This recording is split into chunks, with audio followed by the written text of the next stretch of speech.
to send the Tailors to the Long Island Championship from 32.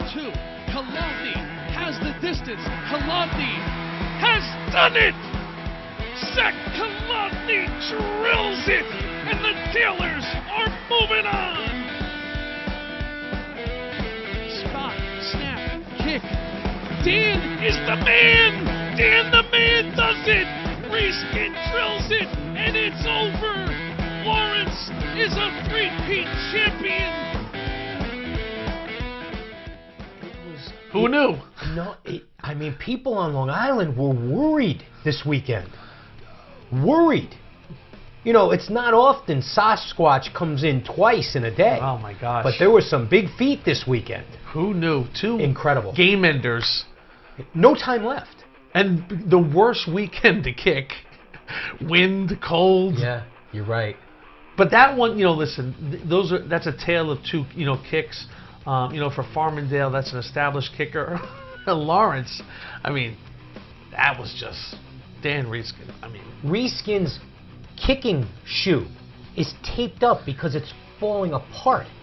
And he told us that in the postgame. His shoe is falling apart. But it's amazing for us. We were calling the game, and we sit with Joe Martellotti. I thought your calls were great. The Lawrence, thank you. The Lawrence coach. We're sitting with him 3 days before this game. You know, we go through a lot of things. Who's your backup quarterback? Who's this? Who's that? Who's the kicker? Okay. Dan, how many field goals attempted on the season? 0. Okay, so you haven't even attempted a field goal. You're this prolific offensive machine, right? 10-1 team, 9-1 team, right? And then your question was? It was very simple. I said, Coach, it's 21-14. You score with a minute left to make it 21-20. Will you kick to send it to overtime or go for 2? And he looked me dead in the eye and goes, we're not kicking. We're not kicking. And yet they had not attempted a field goal. Not even an attempt. Since 2010. There's a classic picture on the cover of Newsday. We're going to show it to you later. You can tell that they have not attempted a field goal in 3 years. It's amazing. What a wonderful hey, listen, Jimmy, there were 9 games played on Long Island this weekend. 9 championship games. And if there are 9 games in anything and 1 comes down to an unbelievable ending, that's great.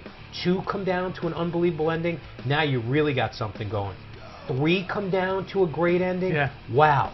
4 of the 9 games came down to fantastic finishes. Now the first 2, the Lawrence and Farmingdale, I mean, that doesn't happen. We could do this for another 30 years and have a doubleheader day 5 days a week, and that's not going to happen. Mike, isn't this part of the platform why Long Island wanted to create this county and Long Island championship, to keep it home, to keep it exciting, to keep the crowds big, to keep it a Long Island event? And you can go back and forth. Hey, it's not the football journey where you're playing teams from upstate New York you never heard of and everybody's getting on a bus, but this is the other side of it where it's like it's all about community, it's all about big crowds, it's all about excitement. Hey, listen, on Long Island, people from Suffolk don't go to Nassau, and people from Nassau don't go to Suffolk, so now that's a journey. I mean, you would think when you're telling somebody from Nassau they have to drive to Stony Brook, it's the other end of the world. Yeah. And vice versa. It's unbelievable. It is amazing as an outsider how those counties are just so different. Yeah. They're so... It's like Russ said, he's a Long Island guy. They're like different states. It really is. You know, you go out to the Suffolk games on Sunday. Hey, did you see it? No, what happened in Nassau? They don't know. They don't care. Well, I can remember early in my career when I had to do things on Long Island, I asked somebody, well, is that in Nassau or Suffolk? They'd almost get insulted. Oh, yeah. That's not Suffolk. That's Nassau. And then the other side, I'd go, is that Nassau County? Yeah. No, that's Suffolk County. Watch your steps, son. It is the great divide. I mean, you know, it got started at 10:30. Well, everything got started out on Long Island on Thursday night. You had the smaller schools playing Thursday night. We have highlights of every game played on Long Island this weekend. And then Friday, there were great finishes on Friday out in Suffolk and in Nassau. And then at 10:30 Saturday, I had never in my life been at a game for a walk-off field goal. Ever. Wow. Never. And I've seen thousands. Thousands. I've seen field goals with 2 seconds You left. still got to kick off. You don't have to. I've never seen field goal. I've never seen one field goal where you didn't have to kick off. I've never seen it. And then to see 2, it was crazy. Let's show you how they got to the first one. This was unbelievable. Farmingdale, Massapequa. This was a bagels and football thing. Vinny Quinn, I love this guy. Going up top, Tommy Kennedy. The kid's had an unbelievable year. 57-yard touchdown. Quinn threw for 116. Farmingdale up 12-0 against Massapequa. This guy right here is becoming my most intriguing watch in the Tri-State, Curtis Jenkins. He's got the best feet in the Tri-State. Farmingdale's up by a touchdown now, and Jim, when he peeled this thing off, part of his 232 yards from 63 yards out, 26-13, you said the game was over. I thought it was. I thought that Jenkins had brought home the back-to-back Nassau County Championship, but I underestimated Jack Corber and Massapequa. They came back, and then one of the great onside kicks you'll ever see, Craig Burge. Craig Burge just inside foots it, and then Nick Balzano recovers it, so they're down 6 late in this game. Caracappa, little swing pass. Corber puts the brakes on, then puts on the dancing shoes, cuts in. Burge's extra point would go wide left. Here's your play of the game. Vinny Quinn. Look at that. That is not drawn up. Coach Krumenacker and the guys didn't draw that up. That's just great field awareness. The pitch to Jenkins, and that sets up Big Zach Kolodny. 32-yard field goal into the wind. The snap, the spot, the kick, perfect. Farmingdale, back-to-back conference titles, 29-26. The play that Quinn made, he's too young to know who Doug Flutie is, but if his dad's watching, just say to him, Doug Flutie, the great Boston College Heisman Trophy winner, he would make plays like that. Improv, but again, it works because he wasn't running with his head down. He was running with his head up, and Jenkins right there. And again, Jenkins a year ago, Curtis Jenkins did not play in the Nassau Championship victory against Baldwin because the day before the game, he decided to skip practice. And Coach Krumenacker said, son, 66 of your teammates didn't skip practice. He sat him down. A great teaching tool because listen, he's old school. Being around Buddy Krumenacker is so refreshing. And what he did, the greatest lesson he's taught Curtis Jenkins is not how to run a football. Buddy Krumenacker cannot teach Curtis Jenkins what he does, the way he runs the football, but he taught him how to become a man a year ago, and a year later, what a job he did for I his love coach. when you asked Buddy in our meeting 2 days before this game if that was a tough decision for him. Come on, it's one of your signature players, and Buddy said, no, it was not a tough decision at all. Not at all. Not at all. Jim, there's a couple... I might have made him run laps. There were a couple of sound bites after games on Long Island that we got, that reporters got.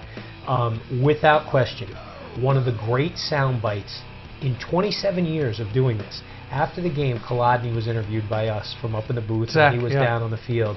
And it started kind of just as an innocent interview, and in the second question we asked him, he was so honest. Here's Bigfoot. We practice this every week, the 2-minute drill, every Friday, and we've hit it every single practice. And, this is where all that comes into place, and I knew that if the snap was there and the hole was there, I'd put it through. Your coach, Buddy Krumenacker, who's a legend himself, said of you, Zach Kolodny, he's one of the best kickers in the history of Farmingdale football. At that moment, did you want that opportunity? Did you want the ball on your foot right there? When they got the ball in position, were you saying to yourself, I got what I want? Honestly, I would rather have Curtis run it in because I don't want that on me. But, if it absolutely came down to it like it did, I'll take the pressure. That is an unbelievable... That's you can't be more honest. I give him so much credit for, 1, the kick, and 2, the honesty. It's unbelievable. It is. And it's life as a kicker, Mike. And we've seen it. This weekend, Don Bosco prep season came to an end against Paramus Catholic in New Jersey because they missed a 41-yard field goal with a great kicker who's made so many clutch kicks. It is life as a kicker at every level, and it was, it's nice to see a couple guys come through, because kicking it's not easy. It is not easy. We were up in the booth, and Kevin Shippos, and congratulations to the Chiefs. What a year they had. We're going to talk about Craig Burge in just a second. Yeah. But I was so worried for Zach because when Shippos called the timeout, I was looking at Zach, and I was starting to get nervous. I had nothing to do with the play. He was on an island. It was unbelievable because if you think about it, he missed an extra point earlier in the game, and he had an extra point blocked. It's one of the unwritten rules in sports, Mike. You don't sit next to a pitcher in the top of the ninth who's got a no-hitter going into the bottom of the ninth. A kicker during a timeout in a win-lose situation or a game-win situation, you're not going to stand around him saying, now remember, they just left him alone. And he was pirouetting around the field. Gosh. And then he knelt down, he crouched. Yeah. And it appeared he had a lot of tension. But when you've seen how pure Kolodny hit that field goal, okay, listen, he's a spectacular kicker. Yeah, like Buddy told us, one of the best ever. Good. But he smoked that ball, Mike. Even though it was only 32 yards, it was into a stiff wind. It came right down Broadway. It left his foot perfectly. And that just shows you he had everything right. He had his steps. He had his routine. He had his concentration. I know Zach follows us on Twitter. Well, he follows me. You're not tweeting yet, right? He does, because he's giving me some great information. Zach, I want you to tweet me tonight or when you watch this, and I want to know if your parents watched the kick or if they covered their eyes at Hofstra on Saturday, and we'll talk about that on the Top 25 tomorrow. Okay. All right, because I got to be honest, if that was my son, I don't know if I could have watched. I'm dead serious. Now, the fact that the game was tied, maybe I hang in there and watch it. But that has got to be real tough. So now Farmingdale, they will go on to play Sachem North, which will have highlights of them, and they will look. William Floyd almost came off your tongue there, didn't it? No. I couldn't remember which games we did this. No, it didn't. I did say that a couple of times during the game, though. I got the Floyd and the because I just you kind of think that Floyd. But they did. Falco and company did a great job. They'll play Sachem North. It'll be the last of the 4 Long Island championships. That'll be Saturday, 4:30 at Stony Brook. We will do all those games on MSGVarsity.com.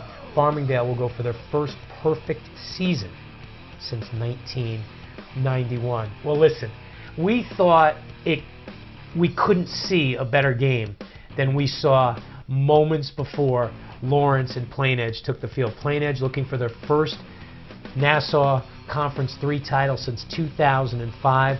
Lawrence and Martellotti had won it 2 years in a row. Yeah, never three-peated. Their only loss this year to Plain Edge, 36-20, back right at the beginning of October, I think it was. And this thing would come down to the final play. Let's go to Hofstra again. Yeah, third quarter, Lawrence Bowl. They're down 14-6, Jordan Fredericks. What a show the junior put on at Hofstra. He was spectacular. Ran for 233 and 3 touchdowns.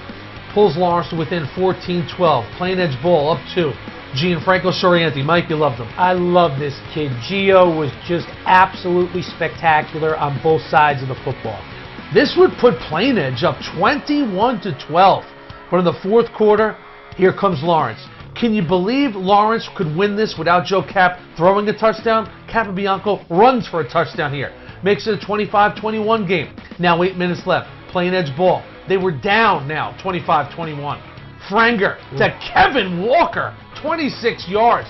Franger had a touchdown pass. Plain Edge was up too, 27-25. Here we go. The game rests here. Fourth down. Lawrence, last chance. Look at this. Joe Cap to Sean Moran, who got behind the defense. The drive is alive. It sets up this. His first attempt of the season. Danny Reeskin. Are you kidding me, Dan? Puts it home, and Lawrence has three-peated as Nassau County champs. Dan Reeskin, in his career, was 0 for 0. That was the first attempt of his career, and he nailed it. And listen, tough as nails way to go out for Plain Edge to lose like that. They couldn't keep Joe Cap from coming back onto the field. Give Capobianco credit. The fourth down throw for a guy that's thrown 97 touchdown passes in his legendary Long Island career, Mike, might be the biggest throw of his career. I mean, might be? Right. Oh, 100% it was. They had stopped Fredericks on first down for a 1-yard loss, 2 incompletes. The world of pressure was mounting around them. Plain Edge was ready to celebrate. Yeah. And then What a route run by Sean Moran. I don't know what he did at the point of attack, but he got great separation, and Joe Cap put it right on the money. Well, Joe did a good job listening during the week to Martellotti and the offensive coaches because he was banged up a lot in the first time they played, 7 sacks in the first half of this game. He told us in the postgame, did not play great, took a lot of sacks. What he did was, because the plain edge front 4 was so strong, out of the shotgun, he took an 8-step drop out of the shotgun. So he had the ability to step up and get into that throw. He made the throw. Danny made the kick. And I think he was still a little, well, overwhelmed at the end of the game. So once Joe threw that last pass and I saw it go out of bounds, I knew he's sending me in there. So walked over, I grabbed my block. Everyone said, you know, Danny, I love you no matter what. You know, you got this. I didn't care what they were telling me. I knew I had it. So I didn't need my teammates to tell me that I got it because I knew I had it. I was confident, and I just put it through the uprights. Who asked those? Jimmy, look at gosh. this.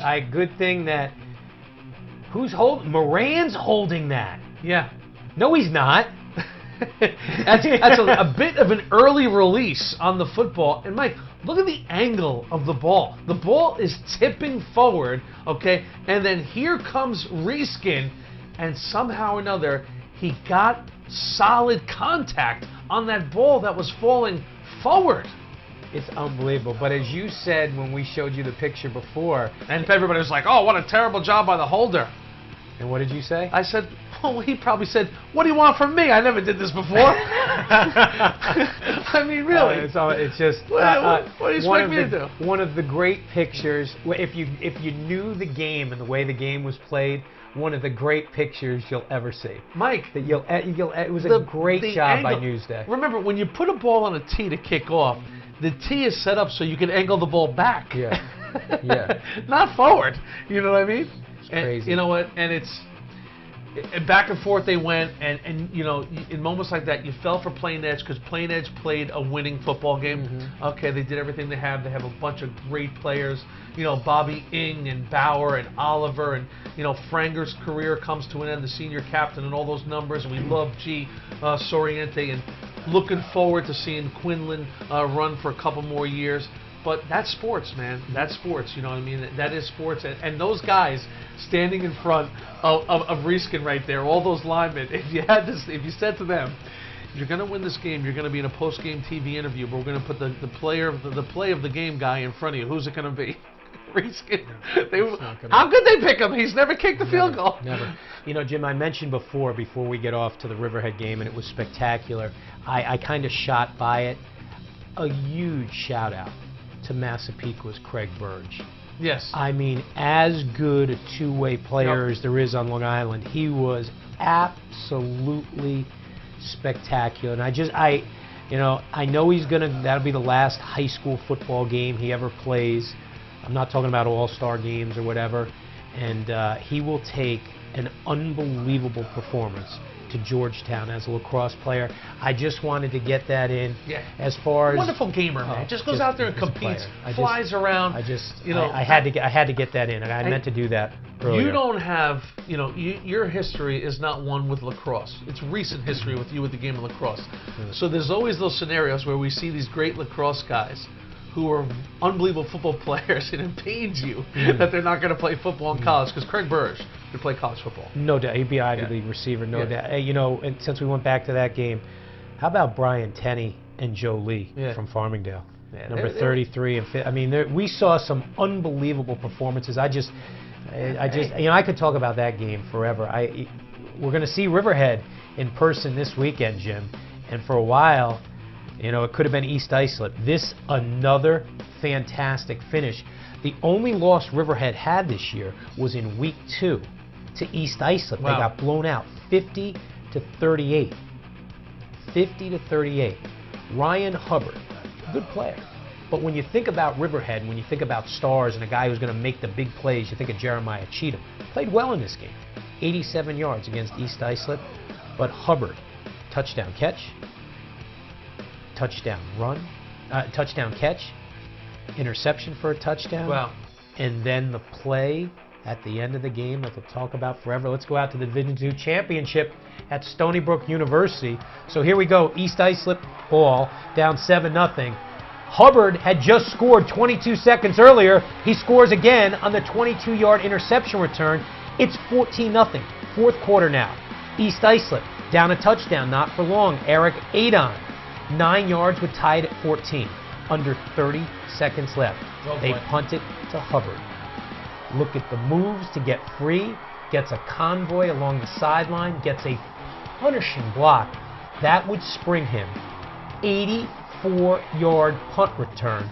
And that is the game winner. 20-14. They're moving on to the championship. And as you can imagine, after the game, Hubbard pretty excited. I kept telling my teammates we can't get down and stuff. We just got to keep focusing and making plays. We ended up with the win, so. And do you think you had that punt return in the beginning, or it kind of just developed as it went? Right before the play, I just prayed, and after that, I don't know. It's a pretty good answer. Yeah, I mean, listen, he put, you know, when we saw that with Curtis Jenkins and Farmingdale, when these guys with these great feet put the brakes on when they have the ball and completely stop, I mean, the odds on somebody not getting a good line on them to put a good hit on them, okay, and that's great players find a way not to take hits. Mm-hmm. And you saw Hubbard stop, boom, boom, boom, boom, then the acceleration. They're able to go from a dead stop, first gear, second gear, third, and that's it. I mean, that's what these great ones do. Second consecutive Division II title for Leaf Shays guys, so now they will move on to play Cary in the championship game. How about that? Now, Cary, they rolled Garden City during the regular season. They beat them 28-0. We've said it before, Garden City's worst home loss since 1980. Blah, blah, blah, blah, blah. Garden City had won 4 titles in a row. Foregone conclusion that the Seahawks are going to win this game. Not so fast. Not so fast. I ran my mouth on Put a Face on It that it would be the biggest upset of the season on Long Island if Garden City was to win the game.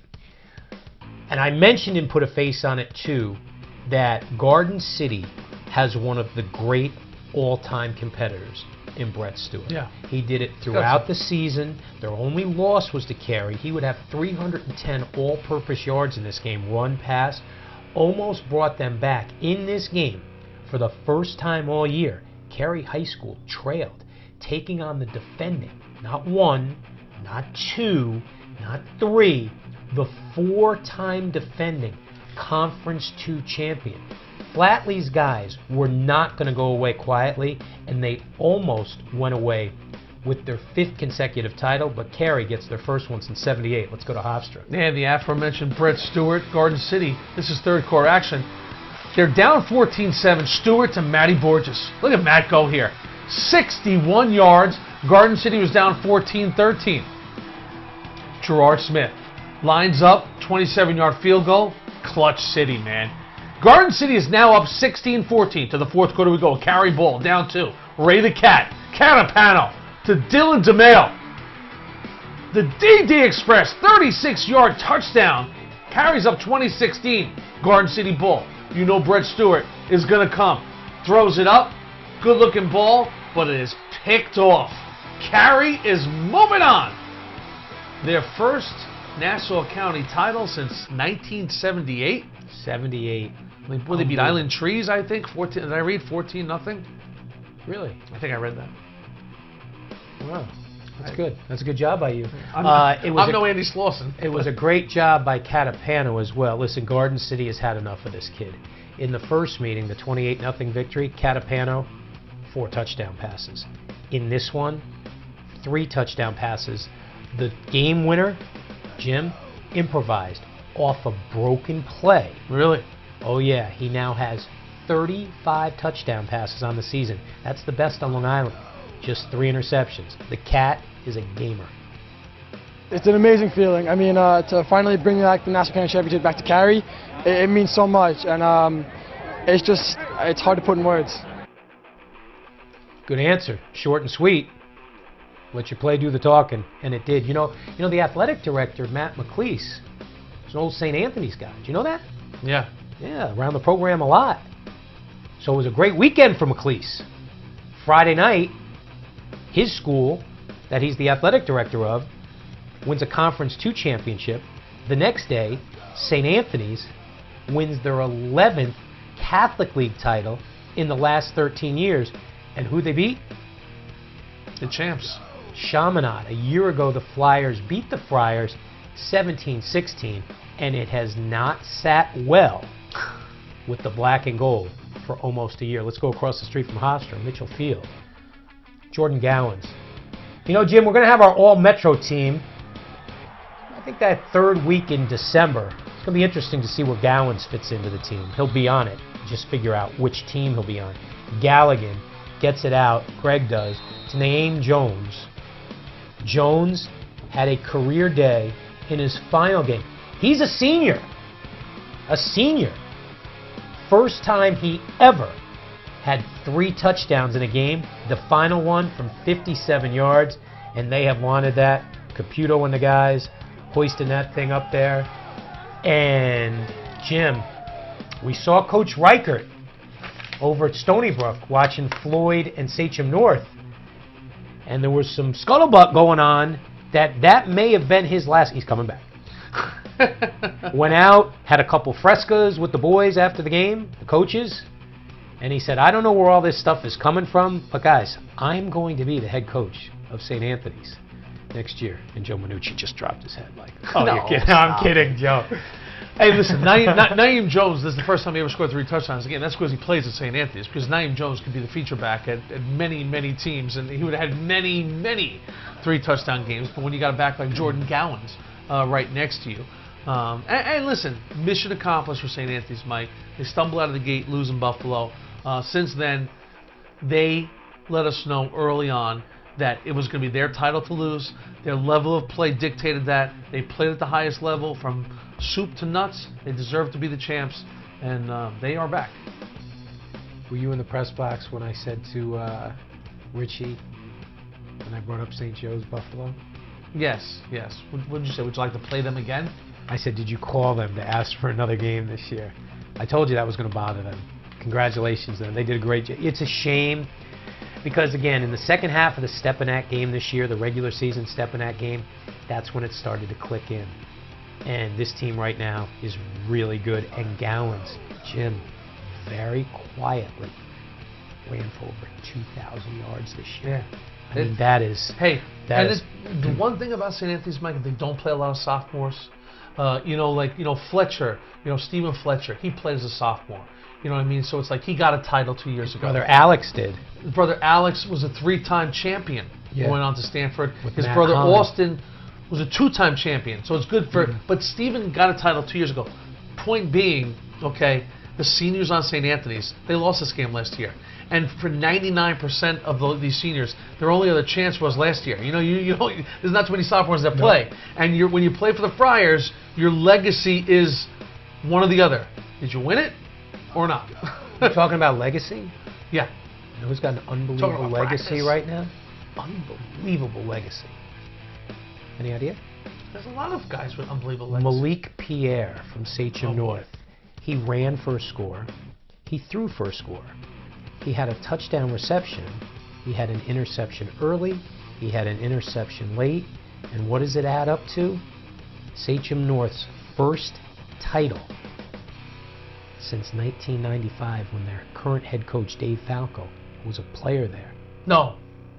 No? No, Falco graduated in 84, played 84. On the 83 team. Okay, there you go. The 83 team. There you go. You have a little hat over there? Falco, I was going to wait till the end to present it to you. Coach Falco. Oh, this is for me? For all your support. Actually, it was for my support. Your support. you should wear it. The Sachem hat. But yeah, listen, it's put it on, buddy. I've never seen you wear a hat. I've seen you wear visors. It's a nice looking hat. I can't wear it like that. But that 95 team, of course, coached by the great Fred. If you saw Falco should have gotten you a bigger hat. That's nice. That's custom fit. That's nice. He should have given you some of those sunglasses he was wearing after the game. I feel good. Yeah, but listen, there are a lot of teams that have gaps to fill, that have big voids in their championship history. You just told us one with Carey, first time since 1978. But this is a little deeper because if it's the same team that keeps stopping you, okay, it makes it painful. Malik Pierre, after the game, what did he say? He goes, these guys from Floyd were ruining my high school career. Knocked them out of the playoffs the last 4 years, 3 times in the championship, 1 time in the semifinals. So this was epic, and you know how it goes. Floyd got to the slow start. Everybody says it's not going to be Floyd's year. Then all of a sudden, Sachem gets the injuries. Floyd beats Sachem. Everybody says, same old story. Floyd is back. They roll into the Suffolk County Championship. Everybody thinks Paulie November is going to come and get it done. He doesn't like to be called Paulie. But Paul November doesn't sound good. It's going to be Paulie November. You're right. And what was one of the worst weather days you could play in at Stony Brook? The worst. You know, I was driving in this morning, I was listening to some guys talking about professional games this past weekend. And they had guys on, players, former players, coaches, all talking about much rather play in a driving rainstorm or a snowstorm than play in the wind. And before we get to the highlights, we would be remiss if we did not congratulate Paul Longo. This team was battered. They lost so much from a year ago. The fact that he got them back to the championship. They lost maybe their best player before they even started in Coles. Yeah, you know they did. I mean, just and you the fact can't lose that guys he like got that. him back to the championship tells you how good he is. The run comes to an end at 4, and he handled it with class. 14 straight playoff victories in Incredible. Suffolk County, and you know, greatness is sometimes defined by you get there when you should, and you get there when you shouldn't. And he wasn't supposed to get there this year. He did, but this day was about Falco's kids out to Stony Brook. Well, Anthony Service was the backup to Trent Crossan. He went down. Enter Mike Licata, throws a ball quick out to Malik Pierre, who accelerates into the wind-blown ball, and look at Pierre go. 45 yards, 7-0. How about Trent Crossan? He would leave this game due to injury, but before he left, he put a 44-yard touchdown scamper on the board. Yeah, it was so good. He's a young man that's battled injuries throughout his career, would actually get hurt the next time he touched the ball, but that had to make the Crossan family real happy. How about Malik Pierre throws it back to Licata? Mike Licata, hang on to it, Mike! Hang on to it, Mike! Woo! It's still a touchdown, though. 14-0, Sachem North. It was really all they would need on this kind of day. Hey, you know Chris Faison was going to do something before the day was over. 50 yards down the sidelines. It was now 21-7 in the game. But in the fourth quarter, with Sachem up 21-7, Malik Pierre puts it away, Mike. Hit the corner, got into the end zone, and all that was left was the celebrating. And, you know, those were just some of the highlights of this game. This game you can see in its entirety. Wow. On Thanksgiving. You know, Jim, on Optimum Channel 414, back on TV, high school football. It's a special presentation, a Thanksgiving Day special. I mean, seriously, just start your day out here. Get watching those. It's the Nassau County Conference 1 Championship. You know what happened, but if you really want to watch and see how we got to that point, it's definitely worth it. The Dalers and the Chiefs immediately followed another rivalry, and boy, Floyd, Sachem North, instant classic, a rivalry renewed. And now you can call it a rivalry because, you know, when one team keeps winning, six it's in a hard. row. It's a rivalry. Yeah. You know what? Forget it. It doesn't matter. It was always a rivalry. Those two teams, they're like Abbott and Costello. They need each other. They're like Batman and Robin. By the way, how about Mike Licata? Backup quarterback. Yep. No plans on playing in this game. Yep. Here's a kid who tore his ACL playing lacrosse last spring. Went through the surgery, the rehab, the whole 9 yards. Fights every day in practice. Running this fights, through the drills, through the scout team. Great backup quarterback. Knows the offense inside and out. Not going to see the field in the championship game. Well, guess what? When Anthony Service went down, they called Licata's name. He looked like he had been doing this all along. Threw one pass the entire year before the game on Sunday. Afterwards, we caught up with a very emotional head coach, Dave Falco. Good for him. No, it's still a surreal feeling, to be honest with you. It's an unbelievable feeling. And I was just saying to myself, the guys that should be here talking to you are guys like Trent Crossan and Malik Pierre and Brian Grisalfi and Justin Rivera and George Carrion. Just an amazing group of kids who really have struggled through some adversity from an injury standpoint, and us losing those 2 games in the middle of the year.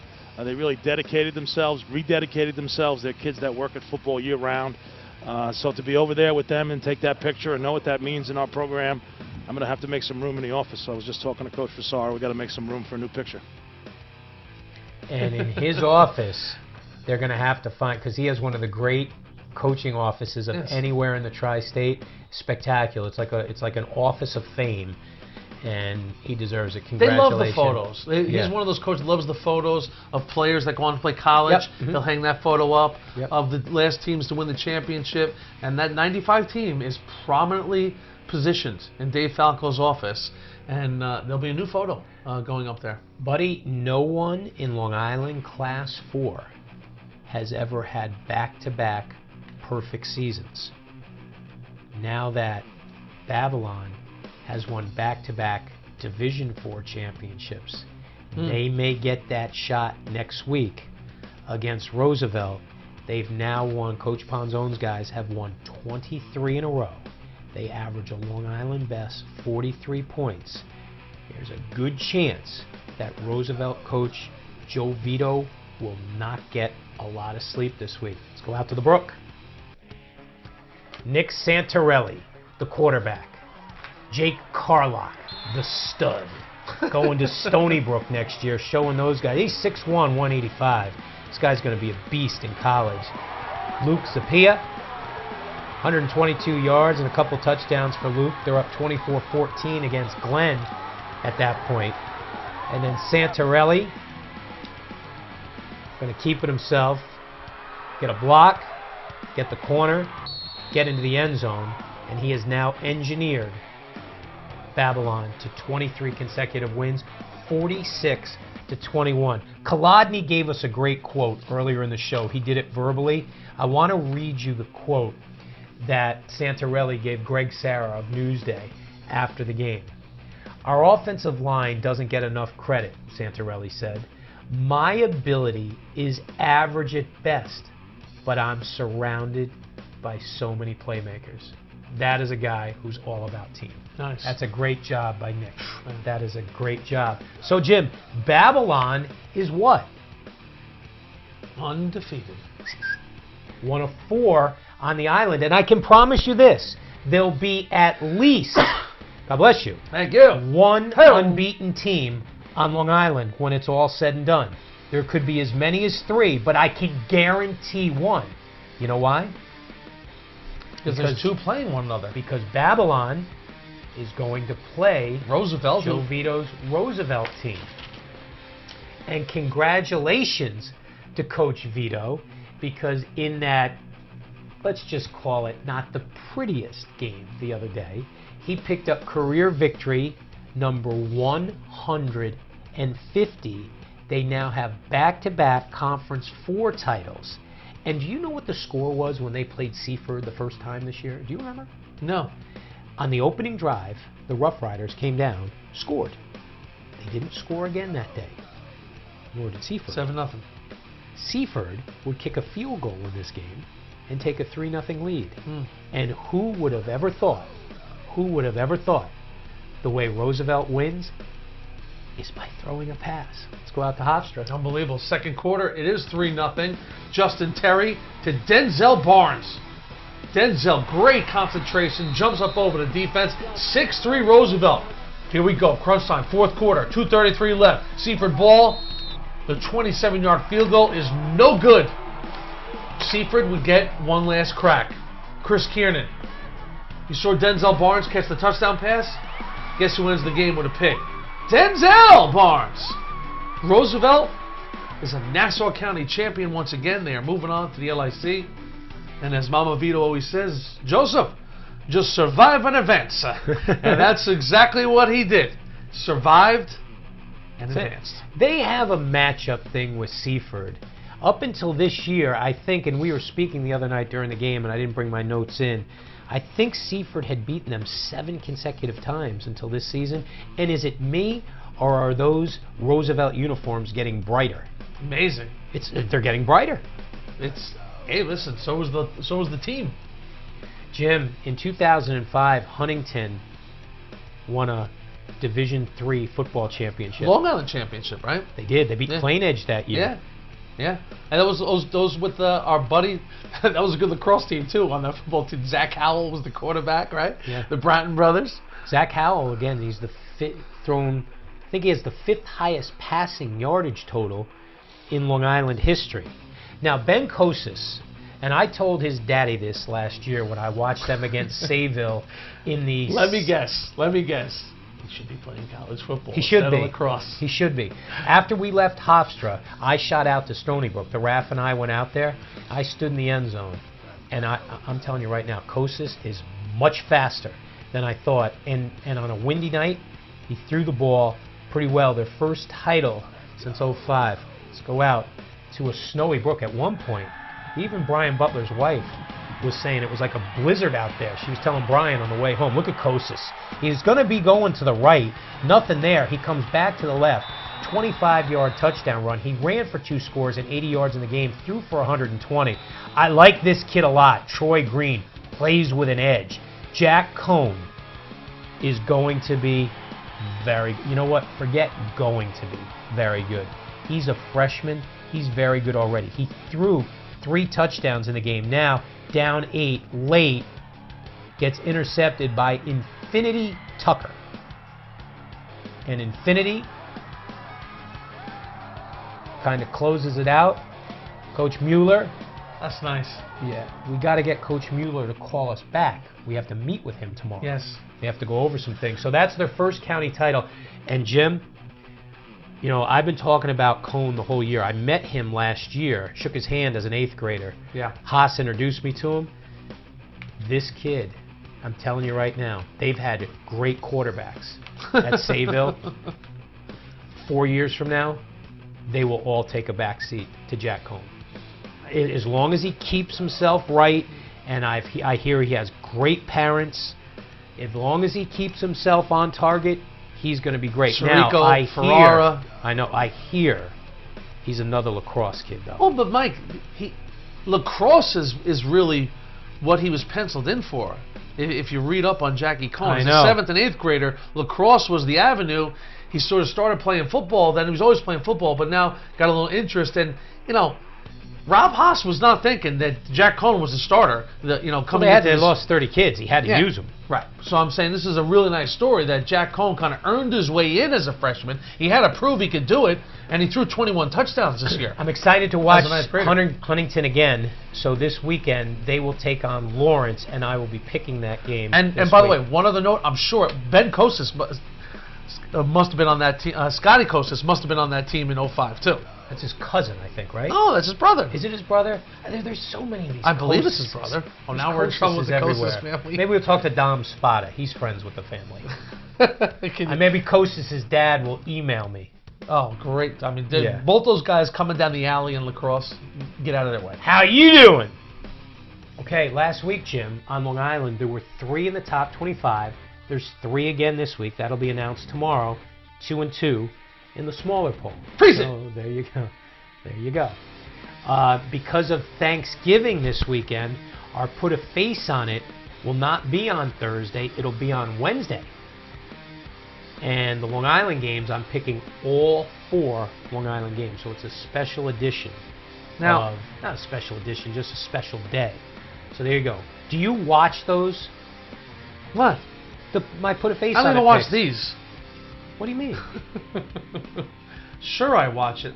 Listen, I don't need to watch your Put a Face on It to know who you're picking, okay? You send off a vibe, a feeling. Now, who am I picking in the Lawrence Huntington Who'd you game? pick in the Sachem North Floyd game? Floyd. Yeah, that's why they gave me the hat. Is it? Because I believed from day one in the boys. Really? Sachem North. Apparently you were not a believer. I thought Floyd would win. Hey, you know who's really excited? Would you like me to get? Would you want me to ask Coach Falco to get you a hat, or you want the sunglasses? You look like Fred Gwynn. I hope. By the way, on. I hope Coach Falco's okay because it was about 15 degrees and windy, and he got an ice bath along with his son after that game. You were more worried about that than I was anything. worried about his son. I hope Falco's wife took their son home right away, because that was crazy. That would be a great note. Cannot be in school this week. He has flu-like symptoms after getting an ice bath at Stony Brook on Sunday. You know who's flying high right now? This guy, Scott Gregory, Cary High School class of 1982.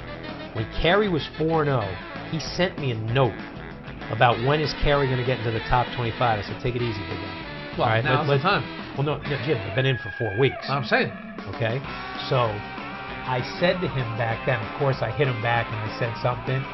So he writes me, Carey 20, GC 16, 11 down, 1 to go. LIC, here we come. Carey and Riverhead for all the marbles. Now, Al Troutwig was at the game. Former Carey student, he was out the game. But this is why I wanted to Will he read be this. calling the final? I don't know. You know what? If he's there, we should have... This I want to read this Well, because I'll tell this you is one what, thing. If he's available, I'm out. He'll be tweeting.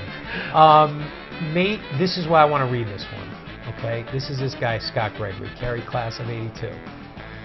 You just knew Coach Flatley would come up with a game plan that would cause Carey fans to pull their hair out. He is a football genius, in my opinion, and what can you say about Brett Stewart? Phenomenal. He almost single-handedly pulled off the upset, but fortunately for Carey, Ray Catapano threw his third touchdown pass of the game with 5 minutes left to put Carey back in the lead. Sounds like Greg Sarah's article. And he said he had some other stuff, but I just wanted to read that. And why I wanted to read it is because he celebrated how good one of the people they were playing against as. Well, Stewart's legacy is safe. And then the final thing. You were 100% on the money when you said high school football is not just a game. It's an event. Happy Thanksgiving, everybody.